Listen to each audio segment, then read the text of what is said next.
بلوچستان میں death squad کی سرپرستی اور لاپتہ افراد کی عدم بازیابی کے خلاف بی این پی کے سربراہ سردار اختر جان مینگل کی قیادت میں بی این پی کے سابق اراکین، قومی اور صوبائی اسمبلی، سینیٹرز اور سینئر رہنماؤں کا پارلیمنٹ ہاؤس کے سامنے دھرنا، جس میں سابقہ چیئرمین سینٹ رضا ربانی، انسانی حقوق کے کارکن آمنہ مسعود جنجوعہ، افرا سیاب خان کھٹک، سینیٹر قاسم رونجو، جان زیب بلوچ، سابق ایم این اے عبدالرؤف مینگل، میر اکبر مینگل، اختر حسین لانگو، بابو رحیم مینگل اور دیگر کارکنان، سیاسی سماجی رہنما اور انسانی حقوق کی تنظیموں کے نمائندے دھرنے میں شامل ہیں۔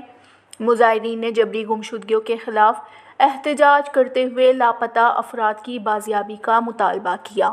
بی این پی کے سربراہ سردار اختر مینگل نے کہا کہ اصل احتجاج پریس کلب کے سامنے تھا، تاہم حکومت کو اچھا نہیں لگا اور ہمارے ساؤنڈ سسٹم اکاڑ لیے گئے۔ پاکستان پیپلز پارٹی کے سینیٹر رضا ربانی کا میڈیا سے گفتگو میں کہنا تھا کہ یہ آج کی بات نہیں، سوچی سمجھی سازش کے تحت ہوتا آ رہا ہے۔ ایک کمیٹی بنائی گئی جس نے رپورٹ پیش کی، اس کمیٹی کا میں بھی رکن تھا۔ مسنگ پرسن نہ بنائے جائیں، اگر کسی نے کوئی جرم کیا ہے تو سامنے لایا جائے۔ مسنگ پرسنز کو سالوں غائب رکھنا اور پھر کہیں لاش ملنا افسوسناک ہے۔ اس کا حل ریاست کی سوچ میں تبدیلی ہے۔